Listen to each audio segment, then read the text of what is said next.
আজও তো যারা সুদ ঘুষ খায় না তারা তো বেঁচে আছে, পরিবার নিয়ে কোনো রকম চলে, আর কেউ দুদিনই ধনী। যার জন্য আপনাকে আমি বলে থাকি, সব সময় পরামর্শ দিয়ে থাকি, বড় ব্যবসা করতে হবে না এ কথা আমি বলিনি, টাকা বেশি ইনকাম করতে হবে এ কথাই বলছি। টাকা উসমানের রাদিয়াল্লাহু তাআলার মতো ইনকাম করতে হবে, 2 টাকা ইনকাম করবেন কেন? তবে আমি বলছি যে চকলেট দিয়ে ব্যবসা শুরু করুন। অন্তত একটা বড় ব্যবসায়ী হতে 25-30 বছর লাগবে। আপনি হিরোইন দিয়ে ব্যবসা শুরু করলেন কেন? যে কোটি টাকার হিরোইন কলকাতায় কিনলেন, ঢাকায় বিক্রি করলেন, একদিনে ধনী হওয়ার হিসাব কেন? এটা কোনোদিনই হয় না। বড় ব্যবসায়ী হতে হবে, কোটি টাকা ইনকাম করতে হবে, এ কথাই ঠিক। এদেশের যারা সঠিক আকীদার মানুষ, তাদের মাদ্রাসা, তাদের মসজিদ, তাদের বই পুস্তক, এখনো যারা বেঠিক ভুল আকীদার মানুষ, তাদের কাছে কিছুই না। অফিস তাদের, আদালত তাদের, কোর্ট তাদের, কাচারি তাদের, বই পুস্তক তাদের, আলেম ওলামা তাদের, প্রেস তাদের, সব কিছু তাদের, আকীদা ভুল তাদের। আরে এটাই তো নগদ আকীদা, বলছে যে আল্লাহ সব জায়গাতেই আছে, আর আপনি বলছেন যে আল্লাহ সপ্তম আকাশের উপরে আছে। আপনি বলছেন যে আল্লাহর আকার আকৃতি আছে, উনি সপ্তম আকাশের উপরে থাকেন, আরো বলছে আল্লাহর আকার আকৃতি নেই। একই জায়গাতে 2 মসজিদ চলবে ওই আকীদার কারণে। তার নবী নূরের তৈরি আর আপনার নবী মাটির তৈরি। তার নবী নগদ বেঁচে আছে আর আপনার নবী মারা গেছেন। এরই নাম আকীদা, এরই নাম বিশ্বাস। যারা এরকম আকীদা রাখে, যারা এরকম আকীদা রক্ষে পোষণ করে এদেশের মাটিতে বসবাস করছে, রাসূল সাল্লাল্লাহু আলাইহি সাল্লাম 23 বছর জীবনে কোনো একদিন 5 ওয়াক্ত সালাতে মুসল্লির দিকে না দেখে কাতার সোজা করুন, প্রাচীরের মতো হয়ে দাঁড়ান, ফাঁকা বন্ধ করুন, আমি দেখতে পাচ্ছি 2 জনের মধ্য দিয়ে শয়তান প্রবেশ করছে ছাগলের বাচ্চার মতো, এই কথাগুলি না বলে কোনোদিন সালাত শুরু করেননি, একদিনও করেননি। আপনার চেয়ে, আমার চেয়ে উমর, আবু বকর সিদ্দিক কোটি গুণ সতর্ক। একদিন বললেই হতো, আমি বুঝাতে পারি না কথা মনে হয়। খালি যদি একদিন বলতেন, এই শোনো, প্রাচীরের মতো হয়ে দাঁড়াও, ফাঁকা বন্ধ করো, এই কথা একদিন বলে দিলেই কিয়ামত পর্যন্ত চলতো। কিন্তু একদিন 1 ওয়াক্ত সালাত মুখামুখি না হয়ে না বলে শুরু করেননি। তার মানে প্রতিদিন প্রতি ওয়াক্তে মুখামুখি হয়েছেন, বলেছেন, তারপরে সালাত শুরু করেছেন। দেখেন আপনি আপনার বাড়ির পাশের মসজিদে দেখেন, বাইতুল মুকাররমে হাজার হাজার পুরুষ নারী সালাত আদায় করছে। 2 জনের মধ্যে আরো 2 জন ঢুকবে, 2 জনের মধ্যে আরো 5 জন ঢুকবে। সবকিছু তাদের, পয়সা তাদের, অফিস তাদের, কোর্ট কাছারি তাদের, বই পুস্তক তাদের, প্রেস তাদের। এই সময়তে আপনি ফকিরি হিসাব করবেন কেন? আপনাকে টাকা পয়সা ইনকাম করতে হবে উসমান গনি রাদিয়াল্লাহু তাআলা আনহুর মতো। খুব কঠিন দিন, যুদ্ধে যেতে হবে, কে কি দিবা? তো উমর বলছেন একটা সুযোগ পেয়েছি আবু বকর সিদ্দিককে ঠকিয়ে দেওয়া, আমার অর্থ সম্পদ যা আছে তার অর্ধেক দিয়ে দেবো, আজকে আমি ঠকাবো। আবু বকর সিদ্দিক সে আপনাকে আর আল্লাহকে বাড়িতে রেখে যা আছে সবই দিলাম। এইবার তো উমর বললেন যে আজকে ভেবেছিলাম ঠকাবো, কিন্তু আর কোনোদিন হবে না। ভাষা যে এভাবে আবু বকর সিদ্দিক বলবেন, এটা উমর রাদিয়াল্লাহু আনহু বুঝতে পারেননি। হয়তো বা আবু বকর সিদ্দিকের টাকা দিয়ে ভ্যান ভাড়া হবে না, কিন্তু কথা, এই কথা ডিঙ্গে কিয়ামত পর্যন্ত আর কেউ যেতে পারবে না।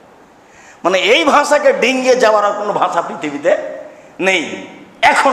এখন টাকা দেখেন, যার টাকায় কাজ হবে।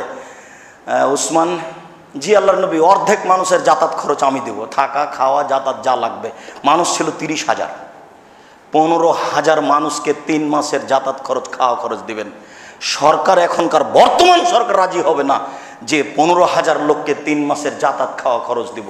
15,000 উট লাগবে, একটা উটের দাম যদি 1 লক্ষ ধরি, তাহলে 15,000 উটের দাম কত লাগে? 15,000 মানুষের যাতায়াত খাওয়া খরচ দিবেন, তার নাম ধনী। টাকা উপার্জন করতে হবে, বৈধ পথে খরচ করতে হবে, এটাই জরুরি। কোন সময় 10 টাকা ইনকাম করে ঘুমিয়ে থাকবেন না, এটা ঠিক নয়। বাপ উপার্জন করবে, বেটা উপার্জন করবে, জামাই উপার্জন করবে, প্রত্যেকটা পুরুষ উপার্জন করবে, যতক্ষণ পর্যন্ত বাপের বুদ্ধি বিবেক আছে। বাপের বয়স 100 বছর হয়ে গেল, বসে খেতে পাবে না। ছেলেকে বলে দিতে হবে, তুমি তোমার ব্যবসা করো, আমি আমারটা করছি। কোনোদিন বসে খাওয়ার সুযোগ ইসলামে নেই, বৈধ উপার্জন করতে হবে, এটাই জরুরি। সম্মানিত মসজিদের মুসল্লি, মানুষের জীবনে অবৈধ উপার্জন করার সবচেয়ে দুর্বল পথ হলো সুদ। রাসূল সাল্লাল্লাহু আলাইহি সাল্লাম বলছেন, প্রত্যেকটা মানুষের কাছে সুদ এমনভাবে পৌঁছে যাবে, মানুষের রগে রগে মানুষ বুঝতে পারবে না যে সুদ এইভাবে জড়ে আছে মানুষের ভিতরে। এইবার আপনার নিয়তের উপরে চলবে সুদ থেকে বাঁচা। আপনি তো বললেন আব্দুর রাজ্জাক সাহেব, আপনার কথা তো শুনে আমি সুদ খাবো না বলছি, কিন্তু যে কাপড় পরে আছি ওই ফ্যাক্টরি তো সুদের টাকা দিয়ে হয়ে আছে। আপনার কথাতে তো আমি বাঁচলাম, চেষ্টা করছি সুদ বন্ধ করার, কিন্তু যে রাস্তা তৈরি হয়েছে এটা তো সুদের টাকা দিয়ে হয়েছে। যেগুলো আপনার নাগালের বাইরে, সেগুলো নিয়ে এসে আলোচনা কোনো করার প্রয়োজন নেই। লা ইউকাল্লিফুল্লাহু নাফসান ইল্লা উসাহা। আল্লাহ মানুষের উপর ওই বিধান চাপান না যে বিধান মানুষ বহন করতে পারবে না। তাহলে কি আপনি লাভ দিয়ে রাস্তার এদিক থেকে ওপারে যাবেন, লাভ দিয়ে পার হবেন? এটা তো নিরুপায়। এই বিধান আপনার উপরে চাপানো হয়নি। আপনি এবারে নগদ সুদের ব্যাংকে চাকরি করে বলছেন কি করা যায় আব্দুর রাজ্জাক, সে একটা চাকরি করছি, এটা কি হলো? আর সুদের ব্যাংকে আপনি টাকা রেখেছেন, কি করা যায়, নিরুপায়ে টাকা রাখা লাগে, এটা একটা।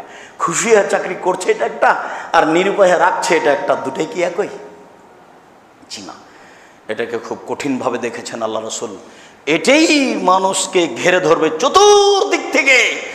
আর যারা সুদ খাবে, দুই একটা মানুষ, দুই একটা দেশ ধনী হয়ে যাবে, বাকি সমস্ত মানুষ, সমস্ত দেশগুলি ফকির নিঃস্ব হয়ে যাবে। যেই সুদ খাচ্ছে তাকে একদিন নিঃস্ব হতেই হবে, আজ হোক আর কাল হোক। ও না হলে তার ছেলে হবে, তার ছেলে না হলে তার ছেলে হবে। এই টাকা হারাবে নিশ্চিত।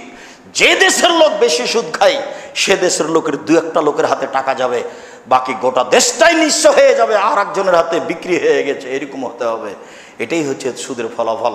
আল্লাহ তাআলা বলছেন, ইয়ামহাকুল্লাহু রিবা ওয়া ইউরবিস সাদাকাত।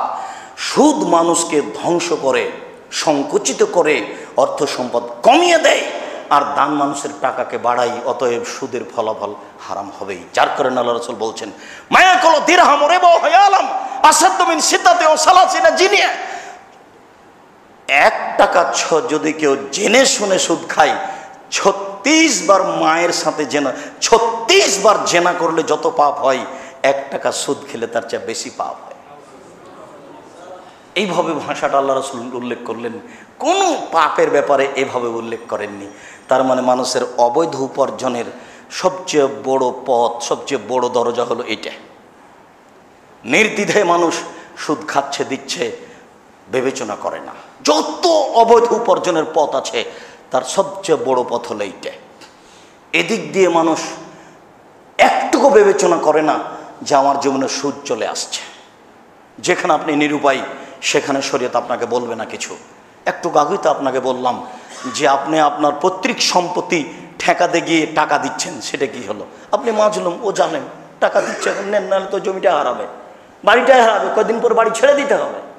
তখন আপনাকে টাকা দিয়ে সেটা রক্ষা করতে হবে। তখন আপনি তাকে ঘুষ দিলেন, এ কথা নয়। তখন আপনি নিরুপায় নিজেকে বাঁচালেন, মাজলুম হ্যাঁ, এই হলো কথা। কিন্তু সুদের যত পথ আছে তার সবচেয়ে জঘন্য পথ হলো এইটা। রাসূল সাল্লাল্লাহু আলাইহি ওয়াসাল্লাম বলছেন, আর রেবা সাবুনা জুজান আইসা রহান রাজুল মাহু। সুদের পাপের 70টি স্তর আছে, ছোট থেকে বড়, বড় থেকে ছোট। তার সবচেয়ে ছোট স্তর হলো মার সাথে জেনা করলে যেমন পাপ হয়। রাসূল সাল্লাল্লাহু আলাইহি ওয়াসাল্লাম এইভাবে ভাষাগুলি উল্লেখ করেছেন। তিনি বলেছেন যে সুদ খাবে, বিচারের মাঠে তাকে রক্তের নদীতে ফেলে দেওয়া হবে। নদীতে পানি থাকবে না, শুধু রক্ত। যতবার ও নদী থেকে উঠার চেষ্টা করবে ততবার পাথর দিয়ে তার মুখের উপরে মেরে তাকে রক্তের মাঝামাঝিতে করে দেওয়া হবে। যতক্ষণ পর্যন্ত বিচার না হচ্ছে ততক্ষণ পর্যন্ত তাকে এইভাবে শাস্তি ভোগ করতে হবে।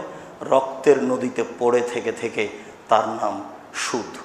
রাসূল সাল্লাল্লাহু আলাইহি সাল্লাম বলেছেন, লানা রাসূলুল্লাহ সাল্লাল্লাহু আলাইহি সাল্লাম আকাল রিবা ওয়া মুকিলাহু ওয়া কাতাবাহু ওয়া শাহিদাহে।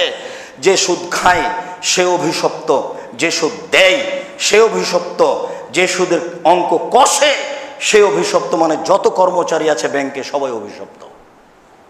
ও শাহিদাহে, যত ব্যাংকে সাক্ষী আছে সব অভিশপ্ত।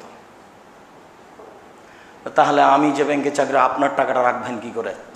আমার টাকাটা রাখবো কি করে? মানে একটা ক্যাসেটে আব্দুল রাজ্জাক সাহেবের বক্তব্য চলছে, আর একটা ক্যাসেটে নগ্ন মেয়ের ছায়াছবি চলছে। দুটাই ক্যাসেট আমার দোকানে আছে। তো দোকানটা আমি না করে একটা হিন্দু করুক, ওখান থেকে আব্দুল রাজ্জাক সাহেবের ক্যাসেটটা আমি নেব, আর বদটা উঠে নেবে। ভালোটা এইভাবে বাছাই করতে হবে। এ তো রাসূল সাল্লাল্লাহু আলাইহি ওয়াসাল্লাম বললেন কি আমাদের পূর্ব লক্ষণ, দামা ইউরিবক ইলামা আলা ইউরিবক, সন্দেহ যেখানে আছে সেখান থেকে সরে আসো, যেখানে সন্দেহ নাই সেদিকে ফিরে যাও। সম্মানিত মসজিদের মুসল্লি, মানুষের জীবনে সবচেয়ে যেটা গুরুত্বপূর্ণ বিষয় সেটা হলো হালাল রুজি। মানুষের জীবনে সবচেয়ে গুরুত্বপূর্ণ জিনিস একটা, নিজের জন্য যেমন 5 ওয়াক্ত সালাত, 5 ওয়াক্ত সালাত ছাড়া যেমন মানুষের জীবনে কিছুই নাই। যে কোনো সময়ে যে কোনো অবস্থাতেই 5 ওয়াক্ত সালাত অন্তত ফরজ। জোহরের 4 রাকাত, আসরের 4 রাকাত, মাগরিবের 3 রাকাত, এশার 4 রাকাত, ফজরের 2 রাকাত, যে কোনো অবস্থায় যে কোনো সময়ে যেমন পড়তে আপনি বাধ্য, পড়তেই হবে, এইটা যেমন জরুরি, মানুষের জীবনে হালাল উপার্জন তেমন একান্ত জরুরি। বিবেচনা করুন, পরিবার নিয়ে বিবেচনা করে হারাম ত্যাগ করে হালাল উপার্জন চেষ্টা করুন। আর কোনোদিন কম পয়সা উপার্জন করবেন এটা মাথায় নিয়ে আসবেন না। কম পয়সা উপার্জন করে নিজেরও লাভ করতে পারবেন না, জাতিরও কোনো লাভ করতে পারবেন না। যে যেটা কাজ করে সেইটাই লেগে থাকবে, এটাই জরুরি। ঘুমের ঘরে ব্যবসা করবেন, ঘুমিয়ে আছেন, দেখছেন যে আমি কোথায় মাল কিনছি, কোথায় যাচ্ছি, তাহলে আপনি মনোযোগ সহকারে কাজটা করছেন। অলসতা করে ব্যবসা করবেন না। ব্যবসা করা শরীয়তে একটা জরুরি কাজ। আল্লাহ বলেছেন করতে, নবী বলেছেন করতে। ব্যবসায়ী মানুষকে অর্থ সম্পদ ভালো পথে নিয়ে যেতে পারে, সেই টাকা দিয়ে ধর্মের কিছু কাজ করতে পারে। কিছুই করবেন না, 10 টাকা উপার্জন করবেন, পরিবার নিয়ে ভালো থাকতে পারবেন না, আর কিছু উপকার করতে পারবেন না জাতির। আল্লাহ তুমি সর্বশক্তিমান, আমাদের যারা মারা গেছে তুমি তাদের কবরের শাস্তি মাফ করো। এই মসজিদের সাথে অনেক মুরব্বী মানুষ ছিলেন, তারা জনগণের সেবা করতেন, তারা আজকে কবরে আছেন, তুমি তাদের কবরের শাস্তি মাফ করে দাও। তুমি তাদের কবরকে প্রশস্ত করো। মানুষ হিসেবে তাদের কোনো ভুল ত্রুটি থাকতেই পারে, তুমি তাদেরকে ক্ষমা করে দাও। তোমার অশেষ রহমত, তোমার অশেষ দয়া, তোমার দয়ার দিকে লক্ষ্য করে বলছি, তুমি মানুষের ভুলকে উপেক্ষা করে তুমি তাদের কবরের শাস্তি মাফ করে দাও। যারা আমরা অসুস্থ তুমি তাদেরকে আরোগ্য দান করো। যারা আমরা বেঁচে আছি তুমি তাদেরকে তোমার রাসূলের পদ্ধতি অনুযায়ী চলার তৌফিক দান করো।